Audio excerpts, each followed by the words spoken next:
In this next section of the course, we're going to dive a little bit deeper into some of the components and mechanisms in the engine. Specifically, we're going to be looking at the valves and the timing that's associated with those valves and how we get the control the air movement and the gas movement into and out of the combustion chamber in the engine. And as we do move into this section of the course, we're going to start to be looking more critically and pay more attention to specific components and identification of components. So as you're taking notes and listening through these videos, make note of specific part names and so forth, because these are going to start to be critical and things that you're going to have to start remembering as we move forward. So as we look at valves, we're going to break it down like this and as we attack it. So we're going to start off looking at the valve hardware and where those valves are located in an engine. And then we'll have another video that will focus on the camshaft, which is the part of the engine that actually causes the valves to move. And we'll talk about what that is and where it's located and how we connect that, the connecting components from that to the valves. And then finally, we'll have a video on adjustment and timing, where we dive into the timing of the engine and how we adjust the timing and what we need to be aware of there as we're working on engines. So that's the roadmap. That's how we're going to attack it. So let's jump right into the valve hardware.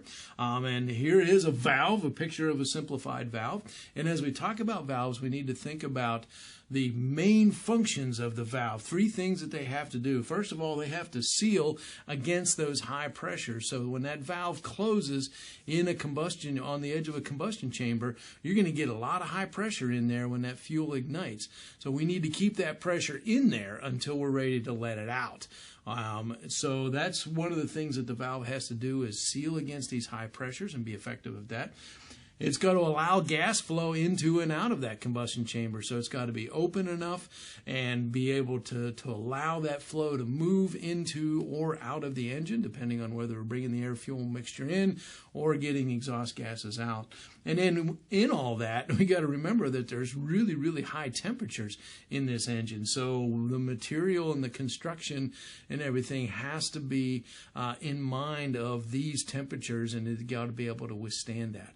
And so there's a lot of engineering that has to go into just the construction of a simple component. So let's look at the valve. And when we talk about the valve, the specific valve is what you see in green on this diagram over here. That is the valve. Almost all valves in internal combustion engines have this very unique shape where they've got a tapered, a round head. So we're looking at a side view of this valve. And this is a round head up here. And you can see that in general there's a spring on this valve, and that spring is trying to, in this case, pull that valve down. So when we want to open this valve, we'll actually push up on the bottom of the valve, which will lift it up, and that'll allow the gas flow either to move in or out, depending on whether we're talking about the exhaust or the intake valve.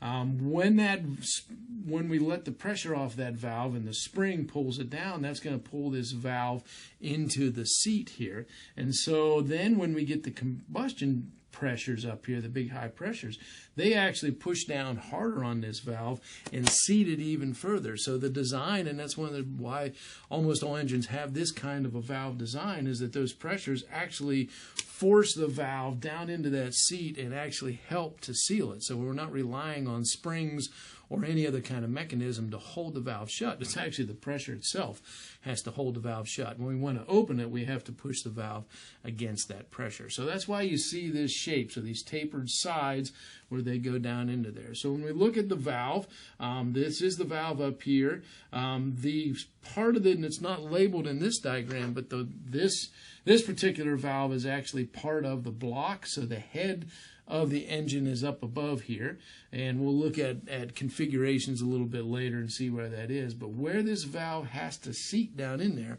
we literally call that the valve seat. So I'll draw that in here as the valve seat.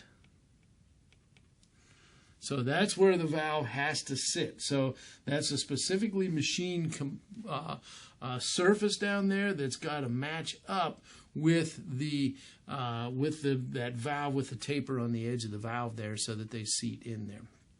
So that is critical, that the edge of the valve and the machining and the taper on the edge of the valve is critical, as well as the valve seat down there has to be critical.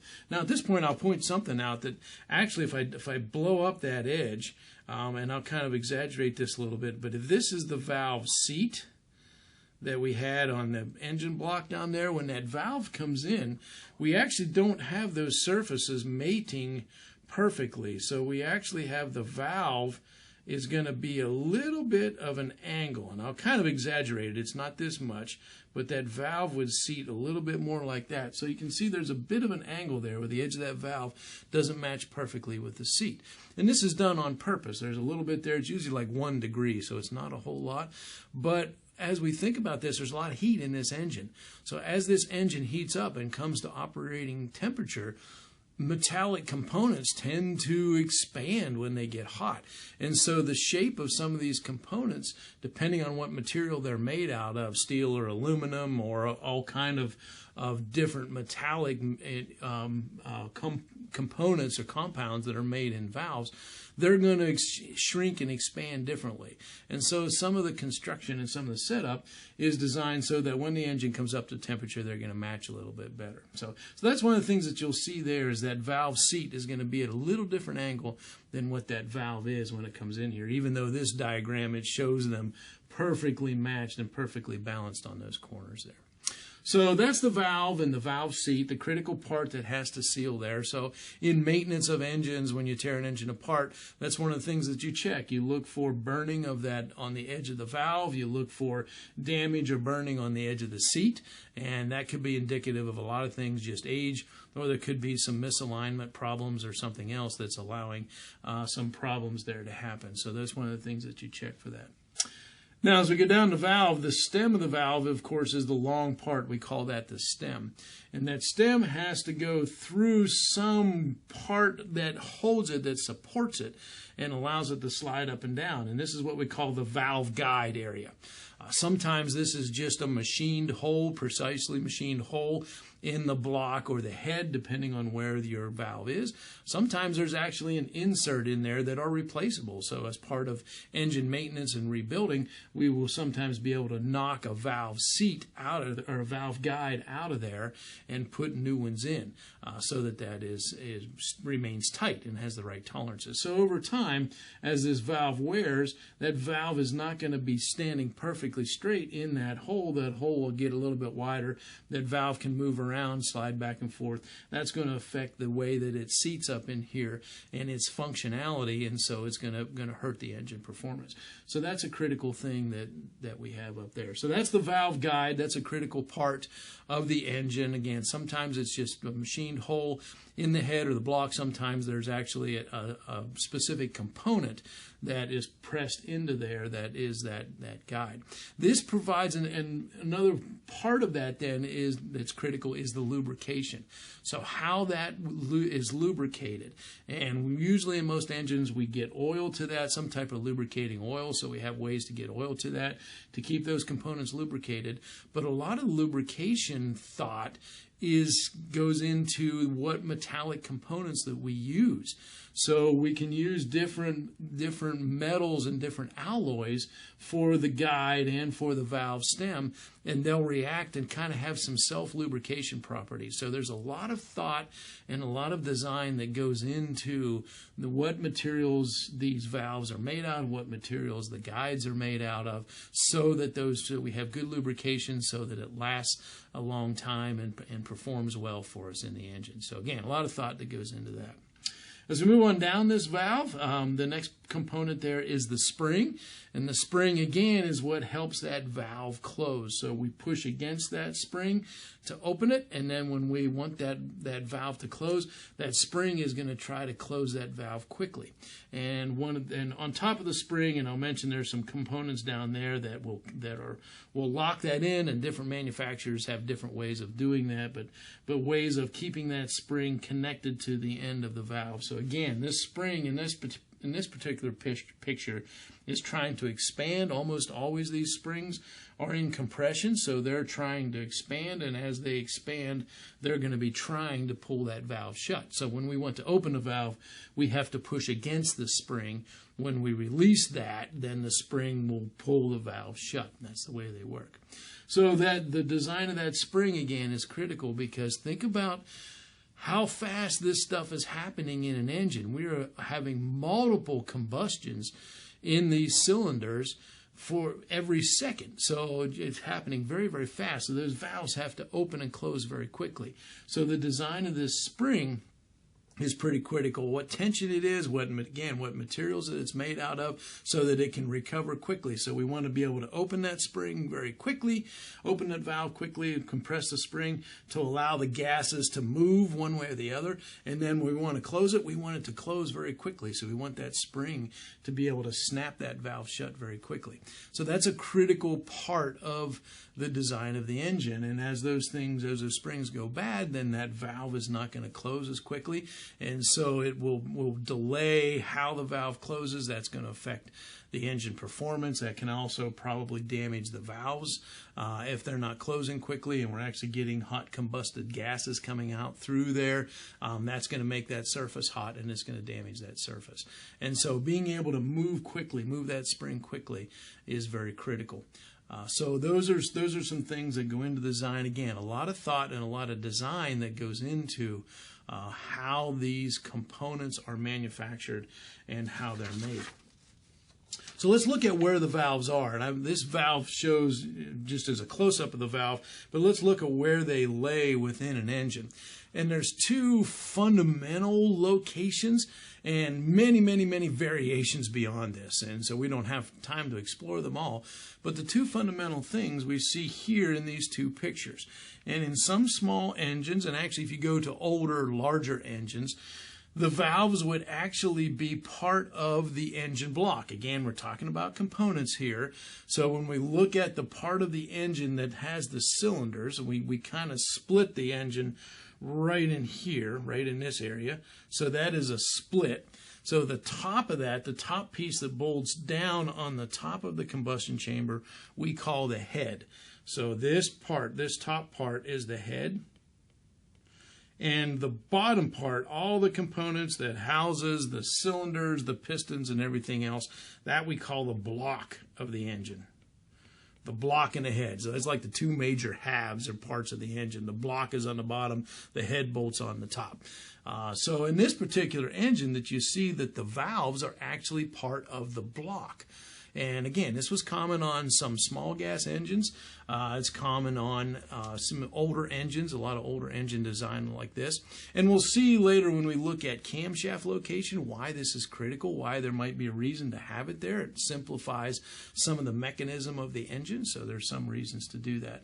But you can see here that the valves are in the side. Now, these is not showing the spring, so your valve spring and everything would be down here, and there would be some cam mechanism of some kind that would open and close these valves. But you see that the air or the gases have to come into this chamber from one side, then they have to move out of the chamber the other side. So one of the disadvantages is that you can't, this clearance volume typically is pretty big in this type of an engine design. So I can't get this head down real close to get that clearance volume really small, because if I do, I don't have room to open the valves and I don't have room to get the airflow in there. So if this is a real narrow passage, it's going to be hard to get the air fuel mixture moving in and hard to get that exhaust gases pushed out. So there won't be room in there. So that kind of limits what I do. So a lot of times these engines, this configuration, and by the way, we do call those sometimes either an I configuration or an L. So we'll talk about an I head engine or an L head engine. So an L head engine would have both of these valves on one side and it would look like an L. This is more like an I configuration if you kind of use your imagination there on that a little bit. So an I or an L head configuration. But again, the valves are usually vertical. The gas has to move in from the side into the combustion chamber and then move out, sometimes going back out generally the same direction. Okay, so that's one valve location in the block as part of the block. So the head is very simple now. So the head is simple, and there's not a lot of stuff on top of the head. The only thing we're going to have up here is the spark plug, and so that we can keep this, not a lot of mechanism up there, and it can be a lower profile engine. Now, the other way that we do this, and what's common in most automotive engines, the lab engines that you folks are dealing with is configured like this, where the valves are in the head of the engine. So they're actually integral to the head, part of the head. So you can see an intake valve and exhaust valve, whichever one is which there. They're both very similar. So they're actually part of the head. Again, this engine would split right here, right where I'm showing that arrow.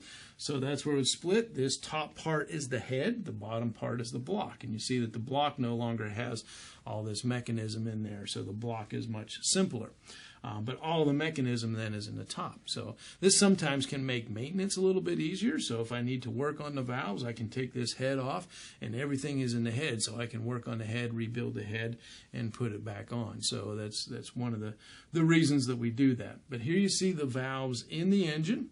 Those valves would get pushed down. So now what we looked at before, the valve was moving up when we opened it. Now we're going to push down on the top of that valve, push it down into the chamber down here, and that's going to allow the airflow to move around it. And then they'll push back shut. The compression will push those valves and keep them shut. Okay, so that's an overhead valve configuration, and you might have actually seen this sometimes. Companies will use this as a marketing ploy. They'll say this is an OHV engine, and you think, wow, this is kind of, wow, it's amazing. That just means overhead valves. It's just where they put the valves. So, you know, it's not necessarily better. It's different. It's got some advantages, but there are some disadvantages to that too. But you'll see OHV sometimes, and that stands for overhead valve. So, pretty simple thing like that, okay? A couple things to keep in mind up here when we're talking about this is that you see this piston in this drawing. This piston's going to come up here, and one of the advantages, I said one of the disadvantages of the I or the L configuration here is that I have trouble getting a small clearance volume because I have to have room for the valves to open and the air to move in here. Here, I can have a really small clearance volume, so I can get pretty high compression ratios, real small clearance volumes.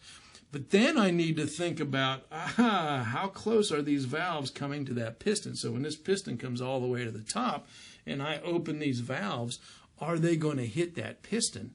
And the timing then becomes critical. And I'll introduce another term here that we talk about with some engines. We'll talk about some engines that are interference engines. Interference engines. And an interference engine means that at some point in the cycle, in the piston movement here, the valves are going to come down into the space where this piston would have occupied. So during the intake stroke, as this piston moves down, and this is assuming this is the intake valve on the left, when that intake valve comes down, it's going to come down into the place where that piston was. So as the piston's moving away, the valve is coming down behind it. And that allows me to open the valve a little bit more to be able to get more of that airflow movement into the piston. But now timing becomes critical, because if the timing is off just a little bit and that piston is coming back up and I don't close that valve in time, that piston could hit the valve, could actually interfere with it. That's why we call it an interference engine. So I have to make sure that the timing is correct so that as the piston comes up, the valve goes closed and those things don't hit. Same way with the exhaust valve. So if it's opening, it can open into the space where the piston occupied. Now sometimes we'll actually see designs of the top of the piston that have indentations in it that will accept the basically, or that are shape of the valves, of the intake valve, the exhaust valve. So it allows that intake valve to actually push down into the top of the piston. There's a hole there for it so that it can get down in, and those things get really, really close in that engine. And again, appreciation for this. These things are moving fast. It's happening really fast. So as those things are moving down in there, I got to make sure they don't hit. So again, timing is very critical. So that's what we mean when we talk about an interference engine. An interference engine is one where the valves take up some space, will move into the space where the piston sometimes occupies. And so the timing of those things is very critical so that they don't hit and they don't interfere. If they do hit, that's usually instant damage, instant destruction, that it'll either destroy the valves or pistons or both, and then oftentimes when it does, it'll damage other engine components around there. So that's often a complete engine destruction when something like that happens, when I get the interference there, okay? So that's what we mean by interference engine. Two basic locations for the valves, either in the block with an L or an I head configuration, or in the head, in the top of the engine. And sometimes, not always, those are interference engines, which means that sometimes when those valves open, they open into space that the piston might occupy at some point in its cycle. but they're not open and they're not in that space at the same time. And this allows us, again, to get much smaller clearance volumes, get higher compression ratios. So this is very common in compression ignition engines, to have this type of a configuration, to have interference engines, to have those valves going down where those pistons are. Okay. Now, one more thing that I'll mention when we talk about the location of these valves and where they are. We often think about the intake valve and the exhaust valve, but a lot of engines have more than one, because one of the challenges we have, one of the engineering challenges, design challenges, if you will, is how do we get enough air and fuel into that engine and do it quickly, because we don't have much time and that piston's going really fast. So we have to get everything in that we need in that engine while that piston is coming down. How do I get that all done? I need to have a big throat area. I need to have lots of space for that air to be able to move into that engine. So how do I do that? Sometimes I put multiple valves in there. So instead of just one valve, I put a couple valves, and that just gives me more places for air to flow. And you see, and this is an animation of a large engine. That's actually a V12 there. So 6 pistons on each side. And so you can see a lot of engines, but if you focus, or a lot of pistons, if you focus on this front left corner, you can see that there's 2 lobes on this camshaft that are coming around that are pushing these 2 valves. These 2 valves right on this front corner are moving together. So if you look at those are the intake valves for this particular engine. So when this is an intake cycle, then I've got both of those valves open, gives me more space, more area for that gas to flow into that piston. And then likewise on the other side, I have 2 exhaust valves. So those exhaust valves are pushing that out of, they've got 2 holes to get rid of all those exhaust gases. So I can get more air and fuel in, get more exhaust and gases out of it, which means I can have more power, higher pressures, and lots of crazy things going on. So that's an idea of some of the variations you start to see, and again, you see the complexity of all this stuff that's going on here. But the next thing we're going to dive into is that camshaft. So we're going to look at that cam location, that rotating part on the top with those lobes on it, because that's what opens and closes the valve. So let's dive into that camshaft now and see what it does.